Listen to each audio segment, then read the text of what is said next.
and welcome to the Medical Ancillary Sales Podcast. I'm your host, Michael Berg, joined as always by Viv Hudson. Viv, we have a special guest on today. We do. And this gentleman is going to enlighten us because it seems like you and I have had a few misconstrued ideas about the lab space. So I'm really looking forward to this conversation. So we've got Ed Drambel, and Ed is, let's call him our lab expert, and he is the owner of a couple of different labs. So welcome to the show, Ed. Thank you, Vivian. Thank you, Michael. And Ed, I've known Ed, just so our listeners know, I've known Ed, we've worked with Ed now for a while, and I wanted to get Ed on because, quite frankly, we've always had, with as much BS as out there in the lab space, we've always had very good luck with the labs that Ed owns. But the one issue that we do have sometimes is the issue of in-network versus out-of-network. And that's really what I wanted to unpack today, and I'm just as guilty as anybody. I've gotten into this mindset of I only want to do it if it's in network because I feel like it's just going to be an easier sell to the doctor.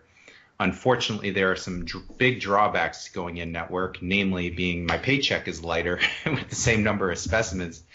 The paycheck is definitely lighter going in network versus going out of network. So that's a big drawback. But in talking to Ed had some good insights as to why sales reps really need to get out of that way of thinking and maybe educate the physicians a little bit on what this actually means, being in network versus out of network. So Ed, I want to start by asking you what are some of the disadvantages that reps might be overlooking when they're going with an in-network lab? Sure, and I'm happy to answer that question. And Michael, just so your listeners know, before I owned a lab, I was actually a rep as well. And, so I understand, the situation very, very clearly. So right now I do own a couple labs, and we actually do work with a credentialing company to get in network because certain payers like Blue Cross and Blue Shield just simply will not pay if you're not in network. And so we do employ a large third-party agency to get us in network, but it comes at a cost. And one of the big things that really opened my eyes is that when we started working with them and started negotiating these contracts, they all want to pay a percentage less than the Medicare the Medicare fee schedule. So if we want to contract with insurance carrier XYZ, they send us a contract out and say, okay, great. Because of this, you're going to get in network with us, and we'll grant you that status, and we'll pay you 65% of the Medicare allowable fee schedule. So when that happens, as you know, Medicare rates are dropping, and what that means to us as the company, we're actually getting lower revenue in. So when it comes to paying a percentage or a flat fee out to the rep, it's going to be a lower number because we're actually making less than we would with the billing out of network scenario. So if we look at how does that then compare to labs using out of network?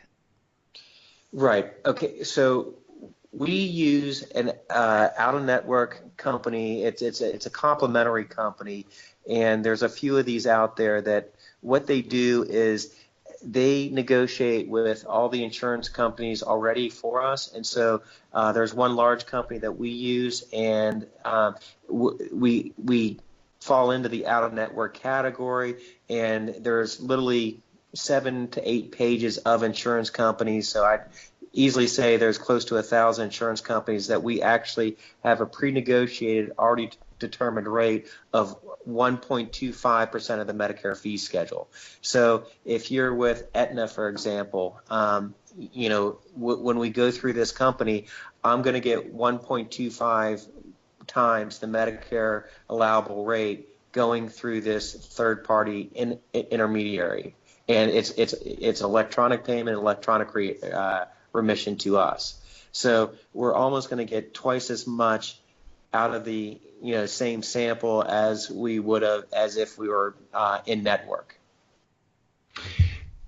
Well, that's an easy sell to a sales rep, to a marketer, but of course, when you're talking to physicians, that's where these conversations tend to break down. And I think a lot of sales reps get caught flat-footed because they hear from the physicians, oh, I don't want any out-of-network billing. I don't want my patients coming back screaming at me about big bills, and I don't want the insurance providers on my butt about sending this stuff to out-of-network labs. So what do you tell those people?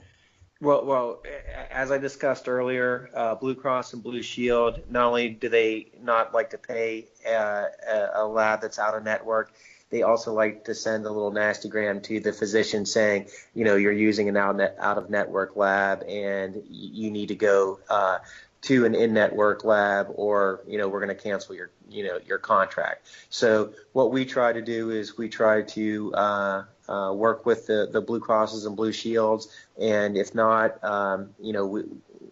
we can do a co-marketing agreement with another lab that is in network with the Blue Cross and Blue Shield provider in that state.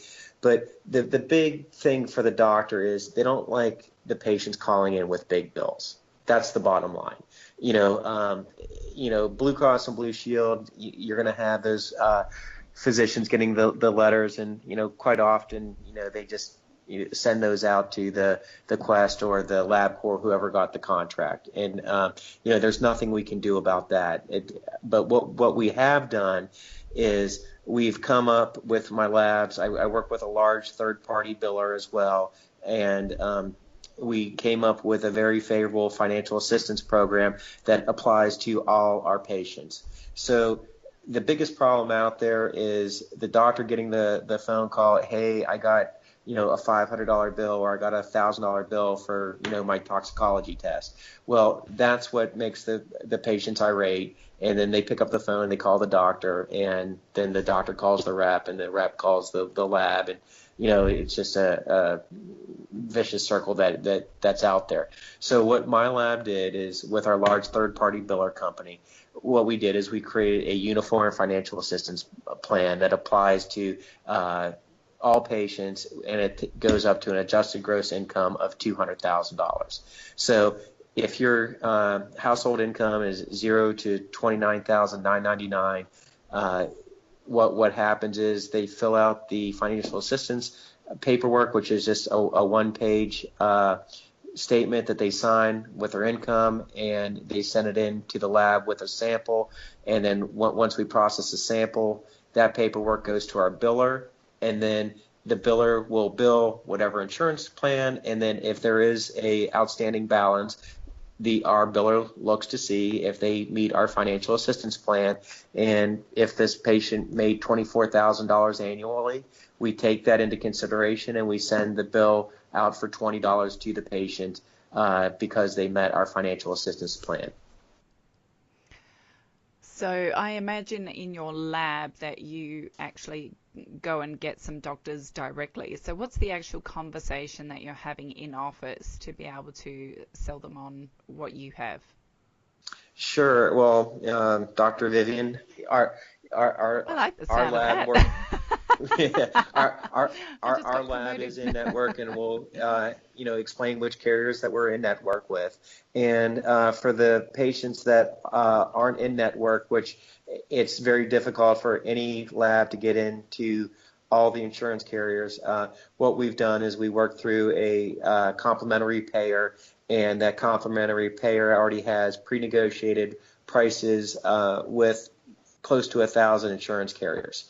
And so we have automatic payment and automatic remittance from them on a predetermined rate already, which is 1.25% of the Medicare allowable. So the doctors know that it's not going to be a massive bill. And then, when it comes to time for the copay, our labs don't work with a collection company, so you don't have to worry about anyone being sent to collections. And then we have a very flexible financial assistance plan that it's a one-pager that the patient fills out at the time of delivering the specimen. Our biller has it, and depending on where your income is, it's very seldom that you'll see a bill over $100 going to your patient. Ed, just to backtrack a little bit to something you said earlier, because I'm trying to understand this myself. With being out of network, and you mentioned that, and we've all heard of this, where the Blue Crosses, Blue Shields, Uniteds, they'll send threatening letters to the doctors about not using out-of-network labs. So first question is, are you saying that because you have these pre-negotiated rates and agreements with 1,000 insurance companies that they are not going to bother the doctors your doctors? Well, it depends. There's a few of them that we work with, but most of them will fall into the out of network benefit category. However, say it's United Healthcare. Okay, United Healthcare is actually one of the companies that participates in this. So what happens is they'll pay us 1.25% of the Medicare allowable rate, and it will apply to the out of network benefits of the particular patient. However, it will get paid. So United Healthcare is actually one of our better paying insurance carriers out there. And so what happens is, say you have a $500 deductible and it's January, okay, and you make $38,000 a year, okay. What happens with our company is we will bill the United Healthcare and say the bill's $500, and all $500 goes against the deductible. Well, that will apply to the deductible, and then when it comes back to us, and our biller gets it, and we look at your financial status, and you meet our financial assistance criteria, at a income level of $38,000, you'll see a bill for $30 because you met our financial assistance plan. And when we've changed over to this financial assistance plan, not only did we get more money from our patients, we also got a significant more percentage of people actually paying their copay as opposed to sending out much higher bills. So from a lab's perspective, we're receiving more money. So what that means is the more money we get in, the more money we can send out to the individual reps.